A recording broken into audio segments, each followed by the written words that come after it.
उच्चलजलसितरङ्गा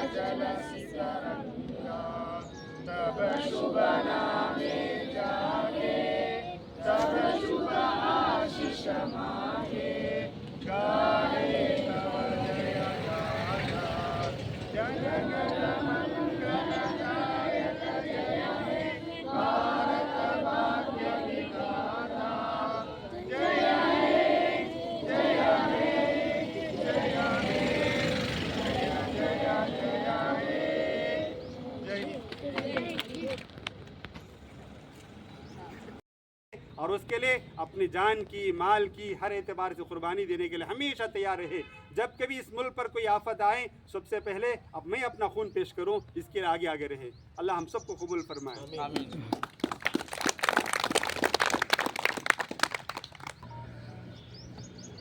प्यारे बच्चों, आज 26 जनवरी है। 26 जनवरी का मौका हिंदुस्तान आज़ाद होने के बाद 2.5 साल बाद लगभग हमारा हिंदुस्तान का दस्तूर बना है। इस दस्तूर की वजह से सारे हिंदुस्तान और सारे हिंदुस्तान के अवाम खुशहाली के साथ आराम से ज़िंदगी बसर कर रहे हैं। ख़ासकर दलित समाज, मुस्लिम समाज, ये खासकर ये जो दोनों समाजों के ऊपर जुल्म पहले से हो रहा था और आज भी हो रहा है। अगर हमारा ये दस्तूर ना होता तो हमारे हालात बहुत बदतरीन होते थे। तो इसलिए ये जो भी दस्तूर बनाए बाबा साहेब अम्बेडकर हो और उनके जो भी साथी है, तो इनका भी हम शुक्रिया अदा करना चाहिए। और इसके साथ ही साथ हम खासकर इस माहौल में 2014 से जो माहौल बना हुआ है हिंदुस्तान के दस्तूर बदलाने के और इस दस्तूर के ख़िलाफ़ जो भी साजिशें चल रहे हैं, इसके ख़िलाफ़ हम खड़कर हमारे इस हिंदुस्तान के दस्तूर को बचाने के लिए हमारा खून पसीना भी बहाना पड़े तो बहाने के लिए हम तैयार होना पड़ेगा। और इसके साथ ही साथ हम हमारे माँ बाप से, हमारे वालिदैन से हम जितनी मोहब्बत करते हैं उतनी ही मोहब्बत और उससे ज़्यादा मोहब्बत हम इस हिंदुस्तान से करना है, क्योंकि ये मुल्क हमारा है, हमारा ही रहेगा इंशाअल्लाह ताला। और जो भी इस प्रोग्राम मदरसे में रखे हैं, हम सब इनका ताहे दिल से शुक्रिया अदा करते हैं। अस्सलामु अलैकुम। कोशिश करता इंशाअल्लाह क्या जरा कंपटीशन दीजिए, एडजस्टमेंट कर लो हमारे भाइयों, बुजुर्गों, दोस्तों और इस मदरसे में पढ़ने वाले हाफिज़ों, आज जो है तिरंगा लहराए हैं, ये तिरंगा बनाने का से गांधी जी ने चंद लोगों को जिम्मेदारी सौंपी थी।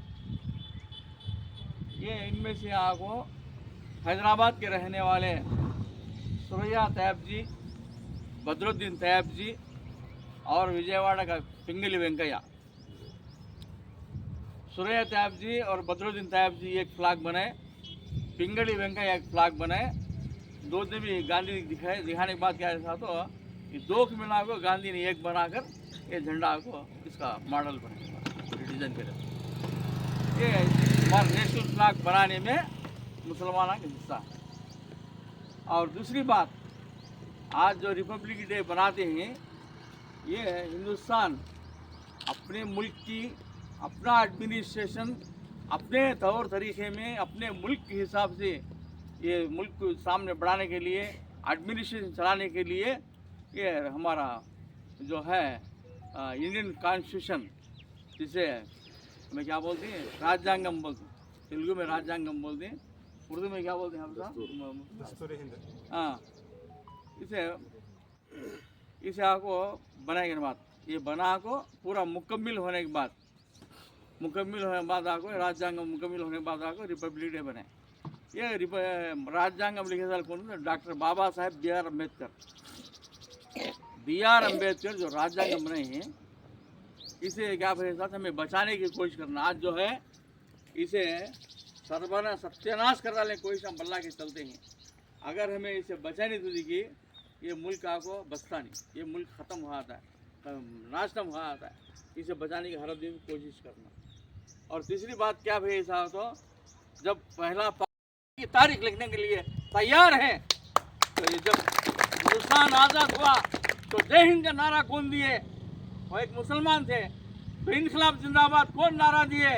मौलाना हजरत मोहानी, हिंदुस्तान के कम्युनिस्ट पार्टी के बानी में से 3 आदमियों में से एक थे। ये पहले आदमी थे मौलाना हजरत मोहानी, M.N. राय, P.C. जोशी। ये 3 लोग कम्युनिस्ट पार्टी को हिंदुस्तान में इन्होंने एस्टाब्लिश करे। तो पहले आदमी थे हजरत मोहानी साहब, ये मौलाना थे, और इन्होंने इनकलाब जिंदाबाद का नारा दिए। और इसके बाद में अंग्रेज़ों हिंदुस्तान छोड़ो, फिट इंडिया का स्लोगन कौन दिए? ये यूसुफ साहब, महाराष्ट्र के रहने वाले यूसुफ साहब, उन्होंने बॉम्बे के पहले मेयर थे। और हिंदुस्तान के हिस्से में, ये हिंदुस्तान में इसे बारूद ताकत बनाने का से, ये मिलिट्री की ताकत को इम्प्रूवमेंट करने का से कौमी जहांगीर बाबा के नाम से एक साइंटिस्ट हिंदुस्तान का पहला न्यूक्लियर सिस्टम बनाए साले कौमी जहांगीर बाबा। ये हिंदुस्तान को बारूद गोले में ताकतवर बनाने में इनकी बहुत बड़ी कुर्बानी। तो उसके बाद में हिंदुस्तान में जब श्रीमती गांधी के हयाम में जो सिस्टम का न्यूक्लियर का जो टेस्टिंग हुआ था, तो पहला बार तो हिंदुस्तान पूरे वर्ल्ड को मालूम होगा कि हिंदुस्तान में भी आपको एक न्यूक्लियर पावर सिस्टम है। इनके पास को मालूम करे, खबरदार करे आजू बाजू मुल्क वाले को। ऐसे कुर्बानियाँ हैं मुसलमानों के। और आज़ादी के टाइम पर सुभाष चंद्र बोस ने एक जमींदार मुसलमान के पास गए थे चंदा मांगने के लिए। तो वहाँ पर एक हंडी माँ थी, तो मेरे पास भी काश पैसे रहते तो मैं भी दे देती थी, हिंदुस्तान की आज़ादी वैसे में कुछ ना कुछ कुर्बान कर देती थी बोले। तो उस वक्त सुभाष चंद्र बोस बोले कि माँ, तुम्हारे पास पैसा नहीं सही, लेकिन आपके पास एक नौजवान बेटा है, तो तुम्हारे बेटे को आज़ादी बेटे को आज़ाद फौज में जमा करें। तो 3 दिन में जंग में उनका बेटा शहीद हो गया। शहीद होने के बाद वो शहीद जगह को वो बुढ़ी माँ के घर के पास रखो। इनके साथियों को फरमाए, अरे लोगों, तुमने किसी तो भी भारत की माता को देखा है क्या? बोले तो उन्होंने बोले कोई भी भारत माता को देखा नहीं है। तो भारत माता को देखना चाहता है तो ये बूढ़ी माँ को देखो, ये है भारत की माता। बोले ऐसे कुर्बान आई हमारे ये मुल्क के वास्ते में। आज भी हमें कुर्बान होने का तैयारी। जब हिंदुस्तान की आज़ादी की जंग चल रही थी, उस वक्त में एक पसीने का खतरा भी जो टपके नहीं, वो लोग आज हमने पूछते हैं कि तुम्हें देश प्रेमी हैं क्या? नहीं। अरे गद्दारों, तारीख को देख लो, हिंदुस्तान की आज़ादी की तारीख हिंदुस्तान के खून के वरखाम पर बारूद के हुर्फां से लिखा गया है, मुसलमानों की कुर्बानियाँ। बस मुझे पहली बार एक मदरसे में, आज तक कौन से मदरसा वाले मुझे बुलाए नहीं, मुझे गेस्ट बुलाए नहीं। पहली बार मुझे मदरसा दारुल उलूम ज़करिया वाले बुलाए। मैं इनका तहे दिल शुक्रिया अदा करते हैं। मैं अपनी जगह लेता हूँ। अल्लाह हाफ़िज़। हिंद का चंदे का पैसा था, वो चंदे के पैसे को लेकर गांधी जी को लेकर सारा मुल्क का सैर कराए, हर जगह पर दिखाए कि देखो इनका क्या जुल्म हो रहा है, इन पर क्या तकलीफ़ें हो रही हैं। उसके बाद गांधी जी को समझ आई और गांधी जी को कायद बनाकर फिर सब मिलकर काम करे। उसके बाद हमारा मुल्क आज़ाद हुआ। मुल्क तो आज़ाद हुआ 1940 बरसात अगस्त 15 के अंदर, लेकिन उसके बाद से लेकर 50-6 तक हमारा जो कानून बनने के लिए वक्त लगा। और हमारे कानून बनाने में, जैसे अभी हमारे माशाल्लाह इलियास भाई ने बताया, डॉक्टर बी.आर. अम्बेडकर साहब माशाल्लाह, उनकी रहबरी में बड़ी तादाद सबकी थी, मुसलमानों की भी तादाद थी। मुसलमानों के 300 से ज़्यादा अफराद थे माशाल्लाह, वो भी इस कानून के बनाने में थे। सब मिलजुल कर माशाल्लाह इतना बेहतरीन दस्तूर हमारा बना। आज पूरे दुनिया की तरफ फ़ख्र से कह सकते हैं हमारा मुल्क का दस्तूर जैसा दस्तूर कहीं पे नहीं है। यहाँ पर हर एतबार से हमको आज़ादी मिली है। जैसे अभी हमारे इलियास भाई ने बताया, उसी तरह से आज सारों की सारी निगाह किस पर है? इस दस्तूर के ख़राब करने पर है। इसलिए कि अगर दस्तूर हाथ से निकल गया, ये दस्तूर ख़राब हो गया, फिर हर एक के साथ खेल सकते हैं। इसलिए कि इस मुल्क पर, हिंदुस्तान में ऐसे हालात थे अंग्रेज़ के आने से पहले और मुसलमानों के इस मुल्क में आने से पहले, यहाँ पर जो हिंदू के राजाओं की जो हुकूमतें चलती थे, इतना जुल्म यहाँ पे हिंदुस्तानियों पर हुआ कितने की ऐसी ऐसी कौमें गुजरे हैं, जैसे जितने भी हमारे एसटी और ऐसे जो कास्ट के लोग हैं उन पर इतना जुल्म किया गया, उनकी कमरों पर झाड़ू बांधी गई, उनको थूकना मना था, उनको चप्पल पहनना मना था, और उनको थूकने के लिए उनके गर्दन में एक हांडी बांधी जाती थी ताकि उसमें थूक ले, उनका साय किसी पर नहीं पड़ना था। ये सारे हालात थे। इस्लाम आने के बाद यहाँ पर सबको आज़ादी मिली। आज मुल्क के अंदर माशाल्लाह कितने की ऐसे एसटी ऐसे ऐसे ऐसी जो कौमें हैं जो मुसलमानों के इंसाफ को देखकर, मुसलमानों के नवाबों की, बादशाहों की वो सारी चीज़ों को देखकर और इस्लाम की जो मोहब्बत को देखकर यहाँ के हिंदुस्तानी जो शहरी थे वो सब के सब इस्लाम के दायरे में आए। आज इतना माशाल्लाह इस्लाम फैला। इस्लाम फैलने के बाद सबसे पहले यहाँ पे हिंदुस्तान में आज़ादी आई।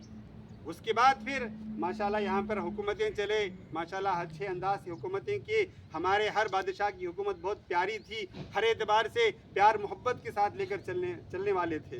अगर वो जुल्म करने पर उतरते आज हिंदुस्तान में कोई और नहीं बचता था। इसलिए मेरे दोस्तों, इसलिए इसकी पूरी फिक्र करना है और हम सबको मिलजुल कर काम करना है। इस मुल्क को बचाने की फिक्र करना है। ये मुल्क हमारा है। मुल्क से प्यार, मुल्क से मोहब्बत, ये इस्लाम की माशाल्लाह इस्लाम की अलामत है, दीन की अलामत है। इसलिए कि नबी अलैहिस्सलाम जब मक्के से हिजरत कर कर मदीना जा रहे थे, मक्के को बार बार देख देख कर रोते रोते फरमाए, अगर ये मुशरिकीन मक्के वाले मुझे यहाँ से न भगाते, यहाँ पर रहने देते, मैं आराम से यहाँ पे रहता था। लेकिन इनका